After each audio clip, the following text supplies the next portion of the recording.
Love me.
hii jioni tunakuja hapa na bidii zako ni kwa ajili ya kukutukuza, kuabudu, kuletea sifa. Wewe unastahili kuinuliwa, wewe unastahili kuabudiwa, wewe unastahili kujibu maombi ya watakatifu. Hii jioni tunakualika kuwa nasi Bwana wetu. Shusha amani yako na salama mwanzo wa ibada hadi mwisho katika jina la Yesu Kristo. Tunafukuza yote yaliyokuwa ya Mungu shetani sipate nafasi miongoni mwetu. Chukua nafasi ya kwanza Bwana. Inuliwa Yesu Kristo, ukuzwe miongoni mwetu hii jioni.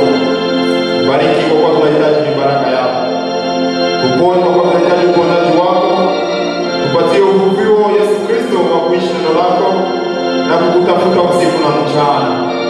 Mungu shetani anakuwa na wivu, hapendi, hafurahii wakati anakutanisha watoto wako na kutana na kwa ajili ya neno lako. Basi kuwa nasi mfalme wa amani. Shusha mibaraka yote ya wazaliwa wa kwanza Yesu kuonekana na kila mmoja wetu hii jioni hapa. Bariki wana na binti zako ambao waliacha kila kitu waje hapa kwa ajili ya kusikiliza kutoka kwako mfalme wa amani. Wangekuwa katika makazi huku wangelipwa. Mara ngapi kwako na Baba, wewe ndio mko na makazi, wewe ndio mko na amani, wewe ndio mko na salama. Sasa lipa wana na binti zako kila mmoja wetu kulingana na kiasi cha imani yake Bwana. Katika jina la Yesu Kristo tunaomba na kuamini, tutashughulikia mwanzo wa ibada hadi mwisho. Kiomba ya machache na kubali kuyapokea kwa jina la Yesu Kristo. Amen. Amen. Bwana Mungu amebariki. Amen. Basi tutaenda katika kipindi ya msifu Mungu wetu kwa mwimbo. Tutaimba katika nyimbo za wokovu. Kabla tujapita katika kipindi cha nyimbo, tunaona tuko na ndugu mgeni wetu hapa, na tasema tuweze kumkaribisha. Simame tu asalimu makutano. Mungu akubariki sana ndugu, na karibuni sana miongoni mwetu. Sisi tunakuwa na furaha sana tupokea wa ndugu katika Kristo. Hii nafasi ambayo tunakutania kwa ajili ya kuweza kusikiliza neno ya Mungu. Tunaamini nawe pia Mungu aliyokuongoza huko hapa hii jioni ataweza kusemezana na nafsi yako. Na usijisikie mgeni na useme mwingine kwanza ya kiujumbe, hauko mgeni mwetu. Ni mtoto wa nyumbani. Ana mgeni. Sisi tunaweza sema ndio mara ya kwanza tunakusanyika pamoja, ila sio mgeni, ni ndugu mwaminio mpendwa. Anatoka katika city ya Melbourne. Karibuni sana ndugu. Bwana akubariki sana.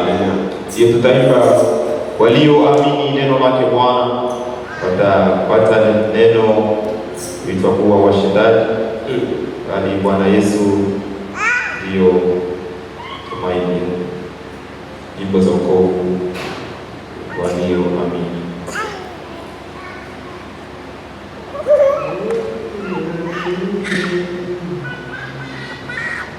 Ndio unaweza kupatia ile nasikia unapotea.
Nguvu ya kushinda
Shaka zako zipeleke kwake Yesu.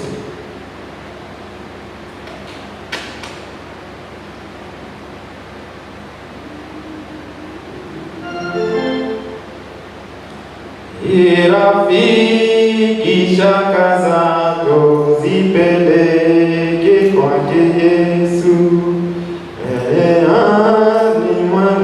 Ninapanga tena katika siku za wokovu.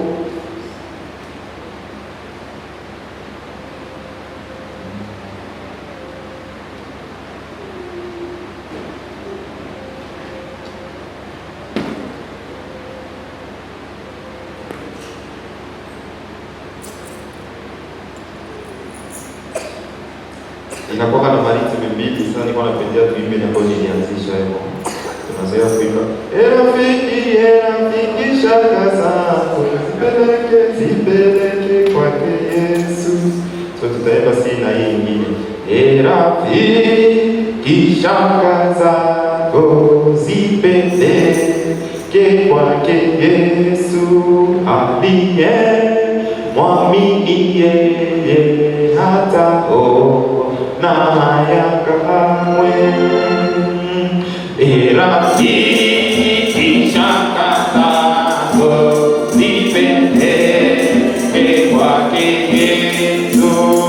Aliye mwamini Yesu hataona haya kamwe.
Masumbuko yako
Shiva,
Mioyo zetu kwa usomi wa neno, tukiwa wima na tukiimba ile wimbo ambao uko ubaoni namba 69, chant des airs, ne m'oublie pas ô nous sauver quand tu béniras les autres.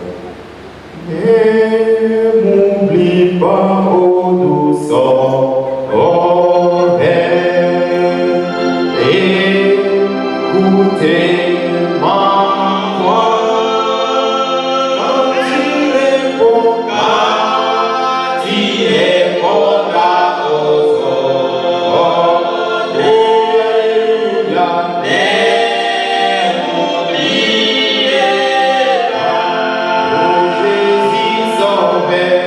Sauve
Délivre-le, Seigneur. C'est ta parole, ouvre nos entendements spirituels gratuitement ouverts. Que ta parole puisse sortir et tout uniquement passe dans nos âmes. Et si nous prions quelque chose, nous sommes les Seigneur Jésus. Amen. Amen. Je salue la présence de tout le monde ce soir à Lisa Shalom. Shalom, bien-aimés frères et sœurs. Mungu amebariki sana. Basi tabisi tufungue Biblia zetu katika kitabu cha Daniel. Daniel chapitre yake ya 10 verse yake ya 21 tunasoma katika jina la Bwana wetu Yesu Kristo. Amen, amen. Il dit, cependant je vais t'annoncer ce qui est écrit dans les livres des vérités. Personne ne me soutient contre cela, et excepte Mikael, votre chef. Amen. Alléluia. Amina. Tunaweza kukaa wakati tunaendelesha usomi katika Daniel 12 verse yake ya kwanza. Ile kitabu cha Daniel 12 verse yake ya kwanza, tusikie. Mfuate kwa makini, jua kwa ndio kwenye panatoka ile somo yetu. Tusikie maandiko matakatifu yanasema nini. Verse yake ya kwanza inasema, à cette époque-là, se dressera Mikael, le grand chef, celui qui veille sur les enfants de ton peuple. Ce sera une période de détresse telle qu'il n'y aura pas eu de pareil depuis que les nations existent jusqu'à cette époque-là. À ce moment-là, ceux de ton peuple qu'on trouvera l'esprit dans le livre seront sauvés. Beaucoup de ceux qui dorment dans la poussière de la terre se réveilleront, les uns pour la vie éternelle, les autres pour la honte, pour l'horreur éternelle. Ceux qui auraient été perpétuités brilleront comme les splendeurs du ciel, et ceux qui auront enseigné la justice, beaucoup brilleront comme les étoiles pour toujours et à perpétuité. Amen. Namaliza na Ufunuo 3:21. Na msipate usomi kwa makini. Tukishapitia hapa usomi, wakati tunaanza sasa kudecortiquer na kumuuliza nabii atuexplique maandiko hatutaelewa tu kufuata usomi vizuri. Nasema Revelation chapter 3 verse 21. Les vainqueurs, je les ferai asseoir avec moi sur mon trône. Donc, comme on n'a pas de besoin de sommeil, tout est bien visuel. Les vainqueurs, je les ferai asseoir avec moi sur mon trône, tout comme moi aussi, j'ai vaincu et me suis assis avec mon Père sur son trône. Que celui qui a des oreilles écoute ce que l'Esprit dit aux églises. Amen. Amen. Ni katika Ufunuo 3:21 mpaka 22. Yeye ashindaye nitampa kuketi pamoja nami katika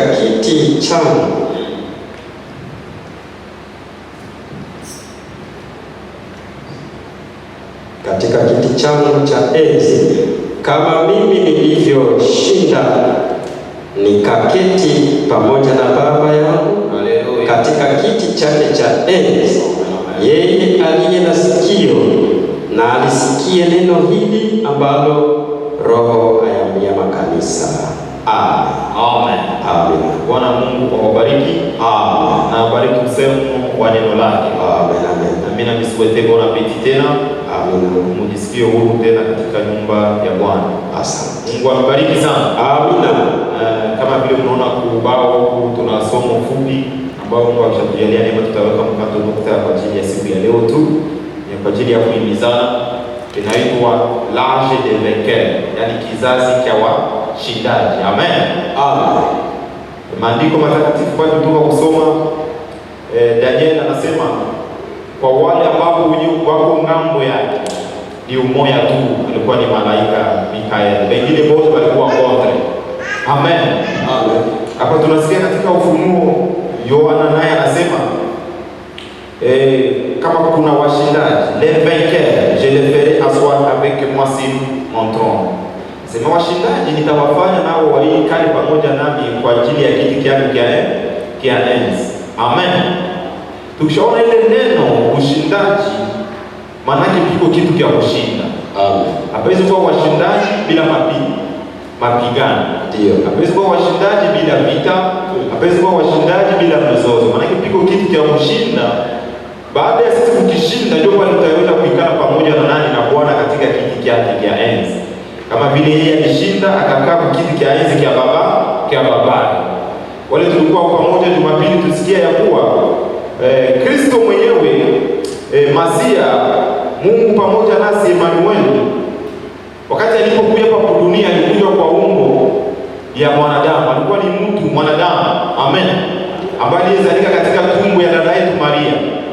Ile periode yote tukasikia na tukamuuliza nabii, akasema ya kuwa tangu wakati alizalika mpaka wakati ubatizo wake wa Yohana ndio wakati baba yake alianza kuishi ndani yake. Amen. Ile wakati yote alikuwa anaitwa nini? Mwana wa Mungu. Wakati baba alianza kuishi ndani yake, Kristo akaanza kusema yeye na baba ni kitu kimoja tu, wenye iko ndani yake ni mkubwa kuliko yule aliyo katika ulimwengu. Amen, amen.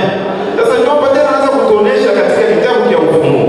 Anasema wale ambao watashinda nitawafanya wao wakae pamoja nami. Kama vile mimi nilishinda nikakaa kiti cha enzi cha baba. Sasa babake ndio alikuwa nani? Maana kumbingu palikuwa mwingine Mungu wala mwingine baba wa mandevu wa mzee mmoja, hapana. Mungu ni roho. Amen. Ule roho Mungu ambaye aliweza kushuka siku ya ubatizo wa Yesu pale, akaanza kuishi ndani yake, ndio alimfanya aweze kushinda. Amen. Ule roho tunasikia kwa sisi kwa kuamini tu neno ya Mungu ya wakati wetu. Tunampokea sisi ule roho. Hapana roho wapi? Ule roho mmoja.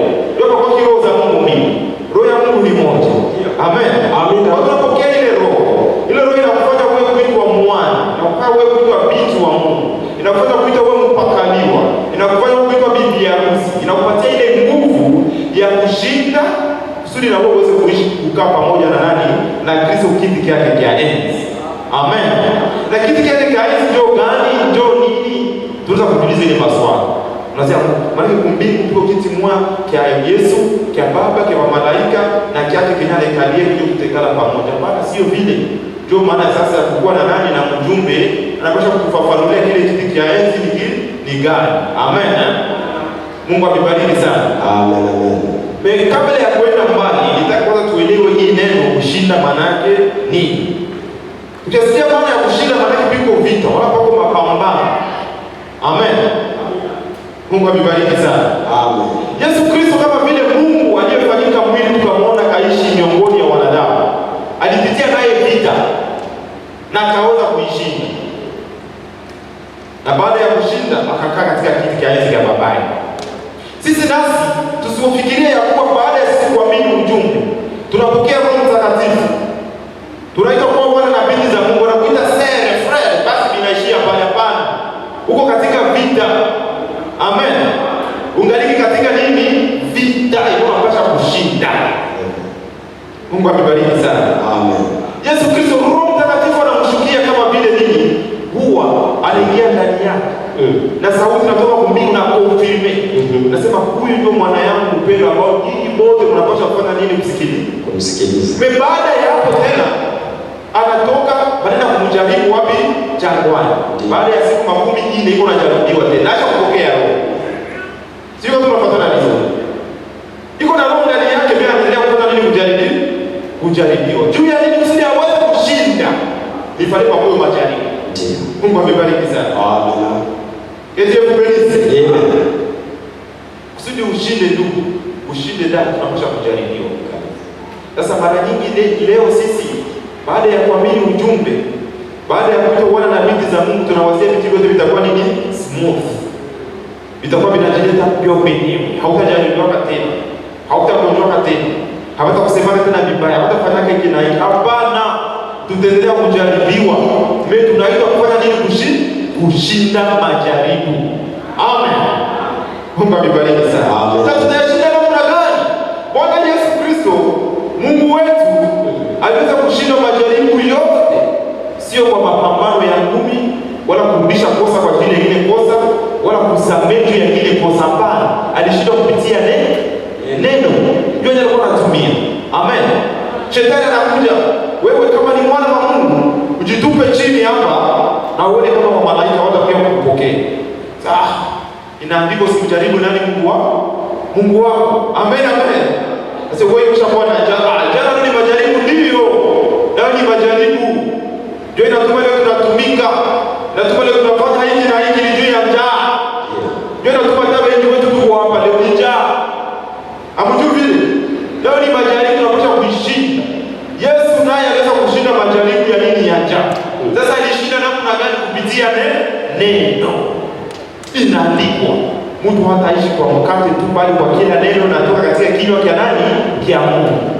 Amen, amen. Amen. Ili sasa kutilia attention ya kila mmoja wetu jioni, msema ya kuwa wakati tunajaribiwa, mara nyingi tunakuwa tunatafuta kusahihisha makosa wala kutengeneza wala kuepuka yale majaribu njia zetu tofauti na njia za Mungu. Sasa kujitengenezea njia zetu tuonekane kama sio ndio tunastahili, onekane kama haukujaribiwa wala haukufanya kosa. Hapana, usitaki hata siku moja kujitafutia njia zao. Bali njia za Mungu ziko sahihi na ziko hapo. Ni wewe kufuata tu njia za Mungu. No. Bali tutangulia katika imani. Wakati jambo na hili tukia walifanya nini? Ndio. Wakati watoto ya Mungu walikuwa katika njia walifanya nini? Wakati walisemewa vibaya walifanya nini? Kusemewa vibaya ni jaribu, ndio. Masengenyo ni jaribu. Ni jaribu na kujaribu uone kiasi cha imani yako utafanya nini kabisa. Amen, amen. Amen. Sasa wewe Mkristo wa leo unajaribiwa tu kidogo ndio unakuwa wa kwanza. Bataniona mio wakarundo. Mie watakuona uko na corrige kosa na nyingine kosa. Hamtamtile kusolution ya mzuri. Wakati wanakujaribia bila Mungu awasamehe watu walitenda. Bali ndio unaonyesha kama mtoto ya Mungu. Unaona sio katika neno ya Mungu. Unaona muombea. Amen, amen. Mungu amebariki sana. Watu na wadada tukishafikia kwa hiyo kiwango hivyo, maana yake na unyakuwa wenyewe utafika na kuwa smooth. Anaendelea kitu binafsi. Binafsi wote kwa kiwango kimoja. Amen, amen. Sio tunapatana vizuri. Bali kiwango cha kuona, kiwango cha kutembea, kiwango cha kutenda, unafikia mlevo moja ya mapendo. Maana walikufanyia kitu kuendelea kumpenda. Ndio unakuwa ule mtu ambaye ndiye alisema wataingia kumbini. Amen. Amen. Mungu amebariki sana. Amen. Ndiye kubariki. Amen.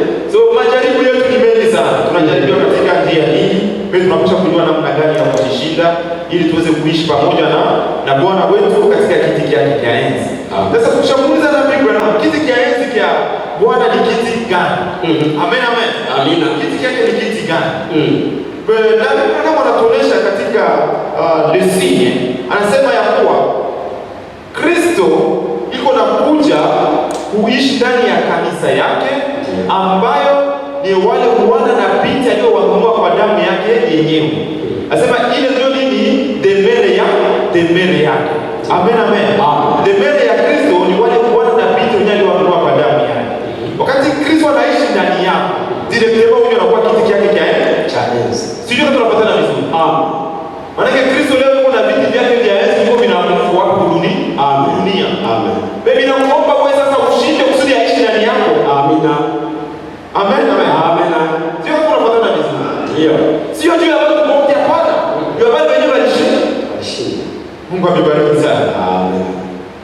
Écoutez,